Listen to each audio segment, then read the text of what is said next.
Shalom saudaraku. Saudara, kita sudah mengupload 13 sifat buruk yang akan menonjol menjelang akhir zaman. Jadi 13 sifat buruk dari 18 sifat buruk yang akan menonjol menjelang akhir zaman. Dan dari 13 video itu saudara, dari pengamatan kami, jujur kami harus katakan, yang menontonnya itu masih sedikit saudara. Ya, masih sedikit. Dibandingkan dengan video yang kami upload beberapa waktu sebelumnya terkait Daniel Mananta, itu ditonton lebih dari 39.700 orang saudara. Ya, 39.700 viewer.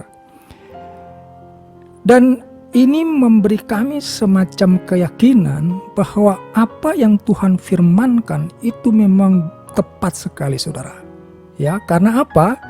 Karena sifat buruk ke-14 yang akan kita bahas di video ini itu berbicara mengenai tidak suka yang baik saudara. Nah, 13 video yang kami upload itu murni berbicara mengenai firman Tuhan. Sementara video Daniel Mananta itu tidak sepenuhnya firman Tuhan karena itu ada unsur entertainnya ya. Jadi tidak 100% bicara atau membahas tentang firman Tuhan di sana, tetapi membahas isu. Namun situasi ini saudara tidak akan mengurangi semangat kami untuk terus memberitakan firman Tuhan. Jadi sekarang kita akan lanjutkan dengan tidak suka yang baik. Mengapa sifat tidak suka yang baik ini menjadi salah satu sifat buruk yang akan menonjol menjelang akhir zaman? Karena Allah Elohim, Allah kita di dalam penciptaannya itu selalu melakukan yang terbaik. Ya, seperti Kejadian 1 ayat 31 mengatakan, Allah melihat segala yang dijadikannya itu sungguh amat baik. Nah, kita ini mempunyai benih ilahi gitu, sehingga kita pun harus mempunyai sifat untuk melakukan apapun juga itu dengan terbaik saudara. Dan kalau kita berbicara mengenai melakukan hal-hal yang baik, ini segala aspek kehidupan saudara, ya. Mulai dari saudara bangun tidur harus lakukan dia dengan yang terbaik waktunya. Iya kan? Bangun tidur saja mesti bangun di saat waktu yang terbaik. Jangan engkau bangun siang misalnya. Karena bangun siang itu ciri-ciri kemalasan. Dan banyak lagi saudara. Kegiatan apapun yang engkau lakukan, baik itu di dalam rumah tangga, baik itu di tengah-tengah masyarakat, baik itu di kantor, di gereja, atau hanya berkaitan dengan diri pribadi, atau terkait dengan engkau melakukan terhadap orang lain, semuanya itu harus dilakukan dengan terbaik saudara. Nah, masalahnya sekarang saudara, ternyata keputusan untuk melakukan yang terbaik itu bukan lagi menjadi urusan Tuhan saudara, tetapi urusan manusia itu sendiri. Karena di dalam Kejadian 3 ayat 22, firman Tuhan berkata begini, sesungguhnya manusia itu telah menjadi seperti salah satu dari kita, tahu tentang yang baik dan yang jahat. Nah, ini firman Tuhan sudah mengatakan bahwa manusia itu sesungguhnya telah menjadi seperti salah satu dari kita, artinya salah satu dari Allah. Tahu tentang yang baik dan yang jahat. Kalau dikatakan kita tahu tentang yang baik dan yang jahat, artinya keputusan untuk melakukan yang baik atau melakukan yang jahat itu sepenuhnya tergantung kepada kebebasan daripada diri seseorang saudara. Ya, ini yang mesti kita sadari. Sehingga jangan kita ketika melakukan sesuatu yang kurang baik, apalagi berbuat yang jahat, kita menyalah-nyalahkan Tuhan atau menyalah-nyalahkan lingkungan, saudara. Hal ini terbukti ya di dalam Hakim-Hakim 10 ayat 15. Di sana orang Israel itu menyadari telah berbuat dosa, saudara. Dan mereka meminta kepada Tuhan untuk melakukan segala yang baik. Ya, orang Israel menyadari telah berbuat dosa. Artinya mereka tahu gitu. Sesuai dengan Kejadian 3 ayat 22 ini bahwa Manusia itu tahu tentang yang baik dan yang jahat.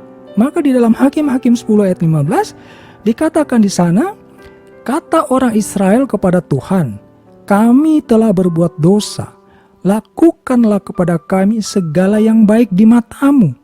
Hanya tolonglah kiranya kami sekarang ini. Ini saudara, ya, yang terjadi di dalam kehidupan manusia. Suatu kali juga Salomo mengatakan, ya, di dalam 1 Raja-Raja 8 ayat 56, Salomo berkata, terpujilah Tuhan yang memberikan tempat perhentian kepada umatnya Israel, tepat seperti yang difirmankannya, dari segala yang baik yang telah dijanjikannya dengan perantaran Musa hambanya, tidak ada satupun yang tidak dipenuhi. Dari sisi Tuhan, selalu Tuhan lakukan yang terbaik. Maka dinasihatkan kepada kita, ya, di dalam Mazmur 37 ayat 27, jauhilah yang jahat dan lakukanlah yang baik, maka engkau akan tetap tinggal untuk selama-lamanya. Maksudnya ini adalah hidup kekal, saudara. Jauhilah yang jahat dan lakukanlah yang baik. Jadi orientasi pikiran kita, hati kita itu hanya mau melakukan sesuatu yang baik dan yang terbaik. Jadi bukan cuma berhenti kepada melakukan yang baik, tetapi yang baik itu kita lakukan dengan terbaik. Dikatakan oleh Mazmur 37 ayat 27 tadi, maka engkau akan tetap tinggal untuk selama-lamanya. Jadi orang-orang yang di dalam kehidupannya terus berjuang untuk melakukan sesuatu yang baik dengan cara yang terbaik, itu akan mendapatkan hidup yang selama-lamanya, saudara. Misalnya ketika kita berhubungan dengan seseorang, jangan kita melakukan setengah-setengah, saudara. Ya, seperti disampaikan di dalam Amsal 3 ayat 27. Janganlah menahan kebaikan daripada orang-orang yang berhak menerimanya, padahal engkau mampu melakukannya. Tuh, kita terhadap orang lain pun jangan setengah-setengah hati, saudara. Kalau engkau punya kemampuan untuk melakukan itu, lakukan dengan sepenuh hati. Engkau mampu menolong, tolong dengan segenap hati, dengan sepenuh hati. Ya, ini yang dimaksudkan di dalam Amsal 3 ayat 27. Jadi manusia itu memang dituntut untuk terus-menerus berbuat hal-hal yang baik dengan cara yang terbaik.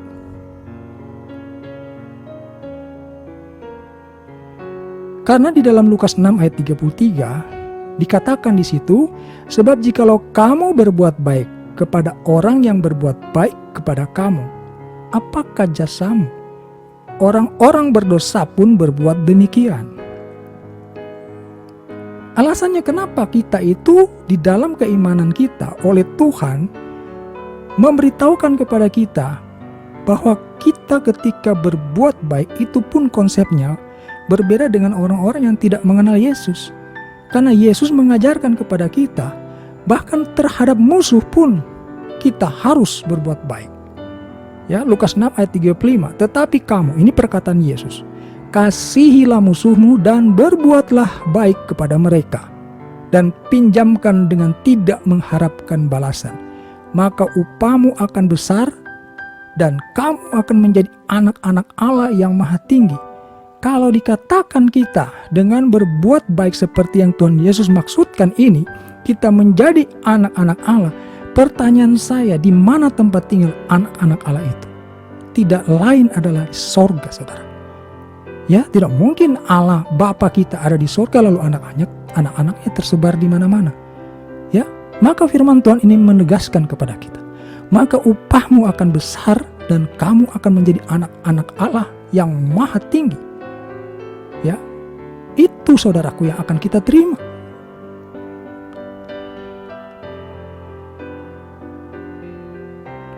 Karena begini saudara, hal berbuat baik ini itu dipengaruhi oleh seberapa besar dosa yang menginap di dalam hati dan pikiran kita, saudara. Itu dipengaruhi, saudara.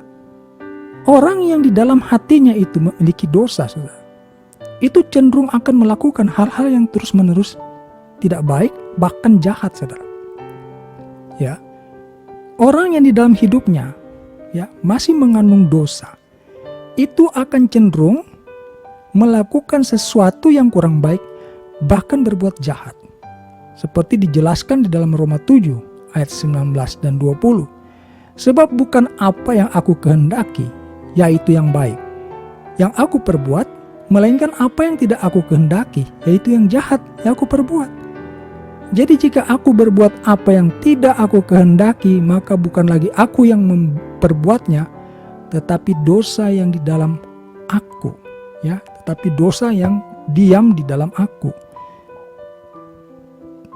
Jadi kalau kecenderungan orang, ya, sedikit-sedikit negatif terhadap orang lain, melakukan segala sesuatu setengah-setengah, ya, tidak mempunyai hati yang tulus untuk melakukan apapun, ya, setengah-setengah, malas, saudaraku. Ini adalah ciri-ciri orang yang di dalamnya masih dibebani dengan dosa, saudara. Karena apa? Allah menciptakan kita untuk melakukan pekerjaan yang baik. Kita hidup di dunia ini, saudara, bukan untuk tamasya. Ada tugas dari Allah Bapa, pekerjaan dari Bapa kita untuk kita tunaikan selama kita hidup di dalam dunia ini, dan itu kita harus lakukan dengan cara yang terbaik. Efesus 2 ayat 10 mengatakan, karena kita ini buatan Allah, diciptakan dalam Kristus Yesus untuk melakukan pekerjaan baik yang dipersiapkan Allah sebelumnya. Ia mau supaya kita hidup di dalamnya. Supaya kita hidup di dalamnya artinya apa? Supaya kita hidup di dalam melakukan pekerjaan baik itu. Jangan menyimpang, saudara. Kita mendapatkan pekerjaan yang baik, kita lakukan dengan baik, dan kita jangan setengah-setengah, ya.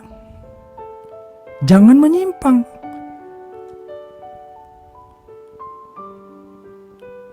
Karena jelas lagi, ya, seperti ya, di dalam 3 Yohanes 1 ayat 11, saudara, ya. 3 Yohanes 1 ayat 11 mengulangi lagi, siapa kita ketika kita itu berbuat baik, saudara? Ya, barang siapa berbuat baik, ia berasal dari Allah. Tetapi barang siapa berbuat jahat, ia tidak pernah melihat Allah. Dikatakan di sini bukan saja tidak berasal dari Allah, tetapi ia tidak pernah melihat Allah, saudara. Kalau tidak pernah melihat Allah artinya neraka, saudara. Jadi jangan pernah kita main-main, saudara, ya, dengan hal berbuat baik ini. Saya ingatkan bahwa yang kita sedang bahas ini adalah mengenai berbuat baik dalam segala aspek kehidupan, saudara. Jadi tidak ada pilihan, tidak ada tebang pilih, saudara. Dalam hal apapun, baik itu untuk dirimu sendiri, baik itu terkait dengan orang lain, baik itu di dalam keluargamu, baik itu di tempat kerja, di sekolah, tempat kuliah, ya, di tengah-tengah masyarakat, di gereja, dimanapun. Kita harus fokus untuk dalam hal apapun kita melakukan yang terbaik. Kita harus wujudkan sesuatu yang baik. Maka seperti yang dinasihatkan di dalam Kolose 3 ayat 23, apapun juga yang kamu perbuat, perbuatlah dengan segenap hatimu, seperti untuk Tuhan dan bukan untuk manusia. Ini kriterianya.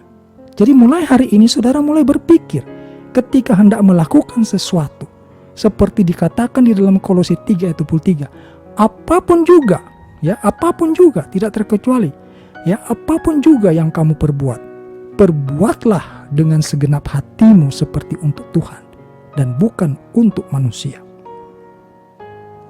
Jadi jangan lagi saudara oleh karena ada suatu ketidaknyamanan di dalam hati atau ada kekecewaan, ada kemarahan, saudara lalu tidak berbuat hal yang baik. Karena Kolose 3 ini, ya, ayat 23 mengatakan apapun juga yang kamu perbuat, perbuatlah dengan segenap hatimu seperti untuk Tuhan dan bukan untuk manusia. Dan saya ingin ingatkan garis besar daripada pemberitaan firman Tuhan kali ini, bahwa kita sedang berbicara salah satu sifat buruk yang akan makin menonjol menjelang akhir zaman. Dan kalau dikatakan akan menonjol artinya sifat seperti ini akan semakin banyak kita temukan. Dan mudah-mudahan, ya, bukan sekadar mudah-mudahan, tetapi saya juga berdoa, saudara jangan sampai mempunyai ciri-ciri sifat seperti ini. Ya, 18 sifat buruk yang sedang kami bahas hari-hari ini, saudara. Ya, jangan sampai ada ciri-cirinya. Saudara boleh temukan video kami yang sudah kami upload, ya, ada 13 video sebelumnya. Ketahuilah ciri-cirinya. Jangan sampai ciri-ciri dari sifat buruk itu terdapat di dalam diri kita dan kita tidak sadari. Karena sekali lagi sering saya katakan, orang dengan sifat buruk seperti ini tidaklah mungkin tinggal bersama di dalam kerajaan sorga. Bagaimana mungkin, saudara? Ya, seseorang dengan sifat tidak suka yang baik, lalu dia tinggal bersama di dalam kerajaan sorga. Mau jadi apa suasana sorga itu, saudara? Oke, karena itu, saudara, ya, sebagai penutup, saya akan sampaikan kepada saudara Filipi 1 ayat 9-11. Ya, ini sangat perlu diperhatikan, saudara. Karena ini adalah berupa doa yang diharapkan kita menerima berkatnya.